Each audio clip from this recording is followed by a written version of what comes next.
Hello friends, infinite Green's में आपका स्वागत है। आप देख रहे होंगे कि मेरे हिबिस्कस के प्लांट में कितने सुंदर सुंदर फूल खिले हुए हैं और इसमें आज कई सारे फ्लावर एक साथ ओपन हुए हैं। 6-7 फूल खिले हैं इस पिंक वाले में, और इसमें भी है एक फ्लावर ये वाला, और एक येलो में भी है। देखिए ये बिग साइज फ्लावर है बहुत। इसमें कई फूल खिलते हैं एक साथ, तो ये बहुत खूबसूरत दिखता है, एकदम येलो कलर है इनका। तो आज मैं आपको हिबिस्कस के बारे में बताऊंगी सारा, कि किस तरीके से मेरे जो ये प्लांट हैं इनकी मैं देखभाल करती हूँ, क्या इनको फर्टिलाइज़र देती हूँ, और इनमें जो भी प्रॉब्लम्स आती हैं उनका मैं कैसे निवारण करती हूँ। तो जो हिबिस्कस है वो बहुत सारे वाइब्रेंट कलर्स में आता है, बहुत खूबसूरत फ्लावर है। हालांकि इसका जो फूल होता है वो एक ही दिन खिलता है, एक दिन के बाद वो मुरझा जाता है, लेकिन फिर भी इसकी खूबसूरती के लिए लोग बहुत हिबिस्कस ग्रो करते हैं, क्योंकि ये बहुत सुंदर सुंदर शेड्स में, कलर्स में आता है। तो इसी के बारे में हम, कि इसमें क्या प्रॉब्लम्स आती हैं, उनका सलूशन हमें कैसे करना है, और क्या क्या बातों का, किन किन बातों का हमें ध्यान रखना है इसकी ग्रोइंग में, तो इसी सब के बारे में मैं आज आपको वीडियो में बताऊँगी। तो चलिए वीडियो स्टार्ट करते हैं।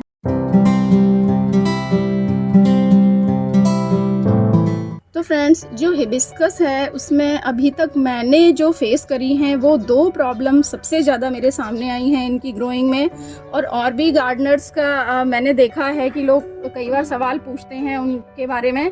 तो वो जो 2 प्रॉब्लम है, ये मानिए कि आप हिबिस्कस की वो ज्वलंत समस्याएं हैं, कि बहुत ज़्यादा हाई लेवल की प्रॉब्लम है, जो मैक्सिमम गार्डनर होते हैं वो उनको फेस करते हैं। तो जिनमें से सबसे पहली जो समस्या है वो है मिलीबग की समस्या, कि मिलीबग का जो अटैक होता है हमारे हिबिस्कस प्लांट पे वो बहुत ज़्यादा होता है। ये मालवेसी फैमिली से बिलोंग करता है ये प्लांट, और ये एक ट्रॉपिकल प्लांट है। तो जो मिलीबग होती है उसके निवारण के लिए, उसको हटाने के लिए, और एक चीज़ और मैं आपको बता दूं कि मैं वीडियो में आज पूरा आपको सब कुछ, इसका जो फर्टिलाइजेशन है वो भी, प्लस इंसेक्टिसाइड, पेस्टिसाइड, जो भी कुछ बताऊंगी वो सारा ऑर्गेनिक बताऊंगी। मैं कुछ भी आपको केमिकल सजेस्ट नहीं करूंगी, क्योंकि मैं चाहती हूँ कि हम लोग अपनी जो मिट्टी है, जो सॉइल है, उसको, उसके जीवन को हम लोग ख़त्म ना करें। उसमें जो माइक्रोब्स है उनको हम बचे रहने दें, उसको जो फर्टिलिटी है उसकी उसी तरीके से बनी रहे। ये मैं चाहती हूँ कि हमारी जो ज़मीन है वो, जो हमारे केमिकल जो चीज़ें होती हैं, जो भी फर्टिलाइज़र होते हैं, इंसेक्टिसाइड, पेस्टिसाइड होते हैं, उनके दुष्प्रभाव से हमारी ज़मीन बची रहे, यही हमारा एक प्रयास है। तो मेरे वीडियो में आपको सब कुछ ऑर्गेनिक मिलेगा, मैं कुछ भी इनऑर्गेनिक आपको नहीं रिकमेंड करूँगी। तो जैसे मिलीबग का भी मैंने बताया, तो मिलीबग के लिए सबसे अच्छा सोल्यूशन है कि जो नीम ऑयल होता है, नीम ऑयल आता है किस तरह का, देखिए ये मेरे पास है, ये नीम ऑयल की बॉटल है। ये आप 5 ml नीम ऑयल 1 लीटर पानी में मिक्स करके, जहाँ पर भी आपके प्लांट के ऊपर मिलीबग का जो इन्फेस्टेशन हो रहा है, मिलीबग लगे हुए हैं, उन पर आप स्प्रे कर सकते हैं। जैसे मैं दिखाती हूँ, मेरे प्लांट में भी कहीं कहीं लगे हुए हैं। ये देखिए, जैसे ये फ्लावर बड पर है ये मिलीबग, ऐसे वाइट कलर के इंसेक्ट होते हैं, ये आपने देखे होंगे ज़रूर। ये देखिए, ये तो इसका स्प्रे आप कर सकते हैं। दूसरा, आप एक घरेलू उपाय जो मैं कई बार यूज़ करती हूँ, कि जो हम चावल बनाते हैं अपने घरों में, तो उसको ड्रेन करने के बाद जो पानी बचता है उसको आप 1-2 दिन तक किसी कंटेनर में बंद करके रख दें। उसके बाद उसमें थोड़ा सा पानी और मिक्स करके भी आप इनके ऊपर स्प्रे करेंगे, तो भी ये मिलीबग का जो अटैक है वो काफ़ी हद तक कम हो जाता है। बस आपको थोड़ा सा ये करना रहता है कि आपको फ्रीक्वेंटली इनका स्प्रे आपको करना पड़ेगा, हर 3 से 4 दिन के गैप पर करना पड़ेगा, तभी ये जो मिलीबग है वो आपके प्लांट से ख़त्म हो पाएगा। और दूसरा, एक आप ऐसा भी कर सकते हैं कि जो स्प्रेयर होता है उसकी तेज़ धार से आप इन मिलीबग्स को वॉश भी कर सकते हैं, जिससे आपके प्लांट से ये दूर चले जाएंगे। अब आता है कि दूसरी जो प्रॉब्लम है इसकी, वो आती है कि इसकी बड ड्रॉप की बहुत बड़ी प्रॉब्लम होती है। जैसे देखिए, मेरे इस प्लांट पर बहुत सारी कलियाँ बनी हुई हैं, ये देखिए बहुत कलियाँ हैं इस पर, और दूसरे प्लांट पर भी काफ़ी कलियाँ इनमें आ रही हैं, ये देखिए। तो ये क्या होता है कि या तो एक समस्या आती है कि या तो आपके प्लांट में कलियां बनेंगी ही नहीं, फ्लावरिंग के लिए आपका प्लांट रेडी ही नहीं रहेगा। दूसरा होता है कि कली बनी लेकिन वो ड्रॉप हो जाती है, मतलब फूल खिलने से पहले ही कली नीचे गिर जाती है। तो ये एक बहुत बड़ी समस्या है हिबिस्कस की। तो अब इस समस्या के बहुत सारे रीजंस हैं, कई सारे रीजंस हैं, बहुत सारे, मतलब तो आपको, मतलब इन रीजंस को सुनना है, समझना है, और उसके बाद फाइंड आउट करना है कि आपके प्लांट में कौन से रीज़न की वजह से वो प्रॉब्लम आ रही है बड ड्रॉप की। तो सबसे पहला रीज़न है इसका इम्प्रॉपर वाटरिंग शेड्यूल, मतलब आपका जो पानी देने का जो शेड्यूल है वो सही नहीं है आपके प्लांट में। क्योंकि एक ट्रॉपिकल प्लांट है तो इसको मॉइस्ट सॉइल तो पसंद आती है, लेकिन सॉगी सॉइल पसंद नहीं आती है, कि इसमें पानी नहीं रहना चाहिए। आपकी जो गमले की मिट्टी है उसके अंदर पानी ठहरना नहीं चाहिए, मॉइस्चर रहना चाहिए। सिर्फ मॉइस्चर और पानी में बहुत डिफरेंस होता है। मॉइस्चर होता है कि एक सिर्फ अंदर गीलापन रहता है, हल्का सा मॉइस्चर होल्ड करके रखते हैं आपके जो भी मिट्टी है वो, और एक रहता है कि उसके अंदर पानी भरा रहे। तो जो पानी रहता है वो आपके प्लांट के लिए नुकसानदायक है। उससे क्या होगा कि आपके प्लांट की जो जड़ें हैं वो खराब होंगी, और जड़ें खराब होंगी तो आपके प्लांट की पूरी ऑल ओवर ग्रोथ पर वो इफेक्ट दिखेगा। आपका प्लांट सिक दिखेगा, बीमार दिखेगा, और फिर उसमें जो फ्लावर बड का ड्रॉप है वो होना निश्चित है। और दूसरा है कि अगर आप अंडर वाटर भी अगर अपने प्लांट को कर देते हैं, मान लीजिए आपने 3-4 दिन तक अपने प्लांट को पानी ही नहीं दिया, तो भी क्या होता है कि आपका प्लांट विल्टिंग में चला जाता है, मतलब विल्टिंग उस पर हो जाती है। कि आपने देखा होगा कई बार आप छत पे अपने पौधों को पानी देने जाते हैं तो उनकी पत्तियां आपको मुरझाई हुई दिखती हैं, ऐसे नीचे लटकी हुई दिखती हैं, तो वही विल्टिंग होती है। लेकिन वो क्या टेम्परेरी विल्टिंग होती है कि आपने पानी डाला और आपका प्लांट की जो पत्तियां हैं कुछ टाइम के बाद वो एब्जॉर्ब करके पानी वो सीधे खड़ी हो जाती है, टर्जिड हो जाती है, मतलब अपनी नॉर्मल कंडीशन में आ जाती है। लेकिन होता क्या है कि हिबिस्कस के साथ आपको ये नहीं करना है कि 2 वाटरिंग के बीच में आपका जो प्लांट है उसमें विल्टिंग नहीं आनी चाहिए, कि उसको स्ट्रेस नहीं फील होना चाहिए कि मुझे पानी चाहिए था और मुझे पानी नहीं मिला। उस स्ट्रेस की वजह से भी जो आपका प्लांट है उसकी जो फ्लावर बड हैं वो नीचे ड्रॉप हो जाती हैं। तो पानी का आपको ध्यान रखना है कि रेगुलर अपने प्लांट की वाटरिंग करनी है। और उसके बाद जो तीसरा जो पॉइंट है, जो प्रॉब्लम है ये बड ड्रॉप की, वो होती है कई बार ओवर फर्टिलाइजेशन से।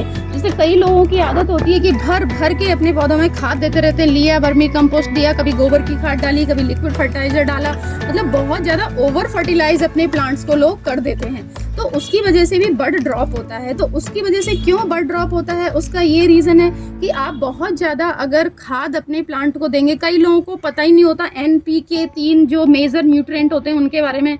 तो वो जो N रिच जो खाद होती है, नाइट्रोजन रिच जो खाद होती है, वो अपने प्लांट को ज़्यादा देते रहते हैं। तो उससे क्या होता है, आपके प्लांट की जो वेजिटेटिव ग्रोथ होती रहती है, मतलब पत्तियां बहुत बनेंगी आपके प्लांट पर, बहुत लश ग्रीन रहेगा आपका प्लांट, लेकिन फ्लावर बड उस पर नहीं आएंगी कि वो वेजिटेटिव ग्रोथ करता रहेगा और रिप्रोडक्टिव ग्रोथ उसमें नहीं होगी, फ्लावर बड उसमें नहीं बनेंगी। और अगर फ्लावर बड बन भी गई मान लीजिए, तो क्योंकि आप उसको नाइट्रोजन रिच फर्टिलाइजर बहुत ज़्यादा दे रहे हैं, तो उसके जो न्यू ग्रोथ, उसकी लीफी ग्रोथ हो जाएगी उसकी बहुत ज़्यादा, और जो बड की ग्रोथ है वो सप्रेस हो जाएगी और वो फ्लावर बड जो है वो ड्रॉप हो जाएगी। तो हमें अपने प्लांट को फर्टिलाइज भी बहुत ज़्यादा ओवर फर्टिलाइज कभी भी नहीं करना है। अगला रीज़न इसका आता है कि जो पेस्ट अटैक है, इंसेक्ट पेस्ट का अटैक भी अगर आपके प्लांट पर हो गया तो भी जो फ्लावर बड है वो ड्रॉप कर जाती है। तो मिलीबग, जैसे मिलीबग तो आप सबने लगभग अपने प्लांट पर देखा होगा। मिलीबग जो बड के ऊपर पूरा चिपक जाती है, उसको फीड करती है, और कुछ दिन में जो आपकी बड होती है वो थोड़ी येलो और ब्राउन होके नीचे गिर जाती है। और कई बार थ्रिप्स का भी अटैक होता है, तो इसकी वजह से भी आपकी जो प्लांट है उस पर फ्लावर बड का ड्रॉप होता है। और नेक्स्ट इसमें आता है कि न्यूट्रिशनल डेफिशिएंसी की वजह से, कि मान लीजिए कुछ लोग ओवर फर्टिलाइज करते हैं, कुछ लोग अंडर फर्टिलाइज कर देते हैं। कि मान लीजिए बहुत टाइम तक, सालों निकल गए, आपने अपने प्लांट को खाद ही नहीं दिया, तो अगर उसको आप खाद नहीं देंगे, न्यूट्रिएंट्स की कमी हो जाएगी, माइक्रो न्यूट्रिएंट्स की कमी उसमें हो जाएगी। पोटेशियम, स्पेशली जो हमारा हिबिस्कस होता है उसको फ्लावर्स के लिए पोटेशियम की ज़रूरत होती है, तो अगर आप वो इसको नहीं प्रोवाइड करेंगे तो भी इसमें फ्लावर बड का ड्रॉप होता है। और एक लास्ट रीज़न होता है कि आपके प्लांट का रूट बाउंड हो जाना। कि मान लीजिए आप एक ही गमले में, आपके प्लांट को लगे लगे कई साल बीत गए हैं, उसकी जड़ें बहुत ज़्यादा फैल गई हैं, पूरा कंटेनर को उन्होंने फिल कर लिया है, जाल बन चुका है जड़ों का, तो भी आपके प्लांट में फ्लावरिंग नहीं होगी। अगर मान लीजिए होती भी है तो उसमें वो ड्रॉप की प्रॉब्लम आती है, क्योंकि जो प्लांट है उसमें आप कोई फर्टिलाइज़र भी देंगे, पानी भी देंगे, तो वो बिल्कुल भी उसमें रुकेगा नहीं, क्योंकि उसके अंदर मिट्टी बहुत कम बची है, जड़ों का जाल बन चुका है, तो मतलब रुकेगी नहीं कोई चीज़। प्लांट को न्यूट्रिशन लेने के लिए एब्जॉर्ब नहीं कर पाएगा, मतलब आपका प्लांट जो भी आप न्यूट्रिशन देंगे, तो रूट बाउंड हो जाएगा, तो भी आपके बड ड्रॉप की प्रॉब्लम आएगी। तो इन सब चीज़ों को सुनने के बाद आपको देखना है कि हमारे प्लांट में कौन सी प्रॉब्लम है, कि हमारे प्लांट में मतलब रूट बाउंड हमारा प्लांट हो गया। रूट बाउंड का कैसे पता लगाएंगे? एक तो ड्रेनेज होल से जड़ें बाहर आने लग जाती हैं। कई बार आप ऊपर थोड़ी सी भी खुदाई करेंगे, उसकी मतलब गुड़ाई करेंगे तो बहुत सारी जड़ें आती हैं ऊपर, तो समझ लीजिए आपका प्लांट रूट बाउंड हो चुका है। तो इन सारी प्रॉब्लम्स को देखना है आपको कि हमारे प्लांट में कौन सी प्रॉब्लम है। क्या पानी का शेड्यूलिंग हमारा सही नहीं है, या हम उसमें ओवर फर्टिलाइज कर रहे हैं, या अंडर फर्टिलाइज कर रहे हैं, या पेस्ट अटैक हो चुका है। हाँ, एक और चीज़ इसमें होती है कि सडन चेंज जब टेम्परेचर में होता है तभी भी हमारे इस प्लांट में प्रॉब्लम आती है। कि मान लीजिए बहुत ज़्यादा गर्मी जो होती है ना, उसको हिबिस्कस का प्लांट बहुत ज़्यादा गर्मी को बर्दाश्त नहीं कर पाता है, तो तब भी इसमें फ्लावर ड्रॉप की प्रॉब्लम आती है। जैसे टेम्परेचर का मैंने आपको बताया, तो देखिए मैं मेरे ही प्लांट पर आपको इफेक्ट दिखाती हूँ। जैसे ये वाला फ्लावर है, आप देखिए इसके जो कॉर्नर्स हैं थोड़े थोड़े से बर्न होने लगे हैं। तो अभी हमारे यहाँ पर दिन में बहुत तेज़ धूप रहती है, बहुत गर्मी रहती है, तो सुबह जब ये फूल खिला तो एकदम फ्रेश। और इस फ्लावर की एक और स्पेशलिटी कि जब ये खिलता है तो एकदम रेड ब्लड रेड कलर इसका रहता है, फिर थोड़ा सा ये लाइट हो जाता है और शाम तक इसका ये वाला कलर आ जाता है। लेकिन आज इसमें बहुत ज़्यादा गर्मी की वजह से आप देखिए इसके एजेस जो हैं वो बर्न हो गए हैं। और ये भी पिंक कलर भी, ये बहुत ज़्यादा डार्क था सुबह के टाइम में। मैं आपको फोटो शेयर करूंगी इनके कंपैरिजन की। और अभी देखिए कितना लाइट हो चुका है। और ये वाला फ्लावर है, ये भी इसमें बहुत बड़ी साइज मतलब बड़ी साइज का फ्लावर है, ये मल्टी पेटल वाला है। तो देखिए इसकी भी एजेस बर्न होने लगे हैं। तो बहुत ज़्यादा सनलाइट जब होती है, बहुत ज़्यादा गर्मी होती है, तो भी जो ये हिबिस्कस हैं, जो हाइब्रिड हिबिस्कस हैं, ये उसको सहन नहीं कर पाते हैं। तो फर्टिलाइज़र मैं आपके लिए बताऊं कि मैं मेरे हिबिस्कस प्लांट्स के लिए क्या यूज़ करती हूँ। तो ये देखिए ये वर्मी कंपोस्ट है। ये मेरे को कई प्लांट में देना है, इसलिए मैंने थोड़ा ज़्यादा लिया। आपका अगर एक पॉट है 10 इंच का, 10 से 12 इंच का, तो आप 2 से 3 मुट्ठी ले सकते हैं। ये वर्मी कंपोस्ट है। ये इसमें नीम खली है। ये फंजीसाइड का भी काम करता है, प्लस न्यूट्रिशन भी हमारे प्लांट को देता है। और ये बनाना पील है, ये मैंने ड्राई कर लिए थे। पहले मैंने पाउडर भी मेरे पास था, बट अभी पाउडर ख़त्म हो रहा है, तो मैंने ये पील्स ही ले लिए डायरेक्ट। तो ये पोटेशियम का रिच सोर्स होते हैं, तो आपको इसमें ये ज़रूर यूज़ करना है। और ये है ट्राइकोडर्मा, ये भी बायो फंजीसाइड है। ये जो बेनिफिशियल फंगस होती हैं हमारे मीडिया में, उनको बढ़ाता है। तो ये सारी चीज़ों को मिक्स करके मैं अपने ये जो मेरे हिबिस्कस के प्लांट्स हैं इनमें देने वाली हूँ। तो अभी देने का भी एक तरीका होता है, वो मैं आपको बताऊंगी कि किस तरीके से ये फर्टिलाइज़र आपको अपने प्लांट पर अप्लाई करना है। और एक और चीज़ अभी मैं आपको बताने वाली हूँ, पहले हम ये वाला फर्टिलाइज़र अप्लाई करेंगे, फिर उसके बाद मैं आपको वो भी बताऊंगी। तो ये देखिए इस तरीके से ये मिक्स हो गए हैं सारा। इसका पील का अगर आप पाउडर आपके पास रहेगा तो वो ज़्यादा बेटर रहता है। ये भी डिकम्पोज हो जाते हैं, कोई प्रॉब्लम नहीं आती। जैसे ये देखिए ये वाला प्लांट है मेरा हिबिस्कस का, तो सबसे पहले हमें इसकी क्लीनिंग कर लेनी है। जो भी लीव्स वगैरह, कुछ भी वीड्स वगैरह इसमें उग रही हैं, या कुछ फ्लावर बर्ड्स इसमें पड़े हुए हैं, या किसी दूसरे प्लांट की पत्तियां हैं, तो वो सब आपको हटा देनी है, क्योंकि उनसे भी हमारे प्लांट में फंगस का अटैक होने के चांसेस रहते हैं। उसके बाद हमें इसकी रेकिंग करनी है, मतलब गुड़ाई कर देनी है अच्छे से। ये देखिए मेरे प्लांट की मिट्टी, आप देखेंगे कि इस मिट्टी में मॉइस्चर है, ये गीली है लेकिन सॉगी नहीं है। देखिए मॉइस्चर इसमें प्रेजेंट है। तो इसी तरीके से वेल ड्रेन्ड जो पॉटिंग मिक्स है वो आपको अपने प्लांट का बनाना है। उसके लिए भी आप 40% आप गार्डन सॉइल यूज़ कर सकते हैं। उसमें आप 30% कंपोस्ट मिला सकते हैं, 20% राइस हस्क और 10% सैंड के साथ आप अपना अच्छा well drained organic potting mix अपने हिबिस्कस प्लांट के लिए तैयार कर सकते हैं। तो इसकी गुड़ाई करने के बाद मैं ये जो मिट्टी है इसमें ऊपर इसको बाहर निकाल लूँगी। तो इसकी जो मिट्टी है इसको हम निकाल लेंगे। डायरेक्ट हमें कभी भी फर्टिलाइज़र ऐसे नहीं करना है कि बस ऊपर की लेयर पर, मतलब मिट्टी की लेयर पर हमने डाल दिया फर्टिलाइज़र, क्योंकि कई बार ऐसा होता है कि हमारे गमले बहुत ज़्यादा मिट्टी से भरे हुए होते हैं और उसके ऊपर ही हम फर्टिलाइज़र डाल देते हैं। तो वो जो फर्टिलाइज़र है वो कई बार पानी के साथ बह के ही बाहर निकल जाता है, और जो प्लांट के लिए वो अवेलेबल हो ही नहीं पाता है। तो अच्छा रहेगी थोड़ी सी मिट्टी निकाल के हम उसकी जो रूट हैं, जो जड़ें हैं, उसके आसपास ही फर्टिलाइज़र अप्लाई करेंगे, तो हमारा प्लांट उसको आसानी से एब्जॉर्ब कर पाएगा। ये देखिए इसमें ये अर्थवॉर्म्स हैं, केंचुए, ये बहुत अच्छे फ्रेंड होते हैं हमारे प्लांट की मिट्टी को पोरस बनाते हैं, फर्टाइल बनाते हैं। तो इस तरीके से देखिए ये मिट्टी मैंने निकाल ली है अपने प्लांट की। और क्योंकि अभी बारिश का सीज़न जाके चुका है थोड़ा, तो वैसे भी जो सॉइल होती है, अपर लेयर है, वो बहुत हार्ड हो गई है हमारे सारे प्लांट की। तो इनकी गुड़ाई करके ही हमें इनमें फर्टिलाइज़र अप्लाई करना है। तो इसके बाद जो मैंने ये मिक्स तैयार किया है, मैं इसको इसमें डालूंगी चारों तरफ। अब खाद आप गोबर की भी यूज़ कर सकते हैं, अगर आपके पास ये वाली नहीं है वर्मी कंपोस्ट तो इसकी जगह पे आप गोबर की खाद भी यूज़ कर सकते हैं। इस तरीके से चारों तरफ हम इसमें ये फर्टिलाइज़र ऐड कर देंगे। अब जो मिट्टी हमने निकाली है उस मिट्टी को हम इसके ऊपर डाल देंगे, जिससे जो हमारे फर्टिलाइज़र है वो नीचे सेफ रहेगा। हम पानी वगैरह डालेंगे पौधे में तो वो बाहर नहीं आएगा और हमारे प्लांट को पूरी तरह से वो प्रोवाइड होगा, हमारे प्लांट के लिए अवेलेबल होगा। इस तरीके से हमें अपने पूरे जो फर्टिलाइज हमने किया है इसको ढक देना है। और एक और चीज़ है कि ये सारा फर्टिलाइजेशन वगैरह का जो काम है वो आप हमेशा शाम के टाइम करें तो ज़्यादा बेस्ट रहता है।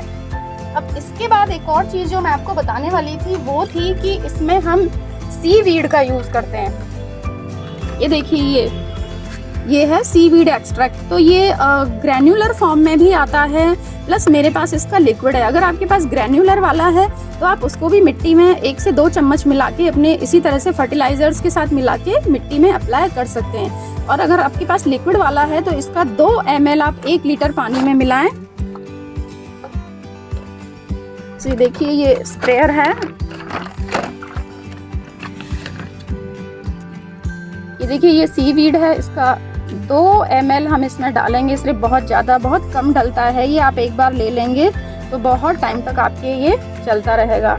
और ये जो आपके प्लांट में जो भी माइक्रो न्यूट्रिएंट्स की जितनी भी कमी होगी वो इसको पूरा करता है, तो उससे आपका प्लांट है वो हेल्दी रहता है और अच्छे से फ्लावरिंग करता है। तो इसको हम दोनों तरह से यूज़ करते हैं, इसका फोलियर एप्लीकेशन भी हम करते हैं प्लस इसका सॉइल एप्लीकेशन भी करते हैं। तो मैं आपको दोनों करके दिखाऊंगी। तो ये देखिए फ्रेंड्स, इस तरीके से जो सीवीड एक्सट्रैक्ट है जो लिक्विड वाला है उसको पानी में मिक्स करके आप इस तरीके से अपने जो हिबिस्कस के प्लांट हैं उस पर फोलियर एप्लीकेशन करेंगे, उस पर स्प्रे कर देंगे। ये देखिए पूरे प्लांट पे इस तरीके से नहला देंगे, मतलब हम पूरे प्लांट को, तो जो लीव्स हैं वो उससे जो न्यूट्रिशन है जो भी उसको एब्जॉर्ब करेंगी। और फोलियर एप्लीकेशन के बाद हमको इसकी मिट्टी में भी थोड़ा सा इसको मिला देना है।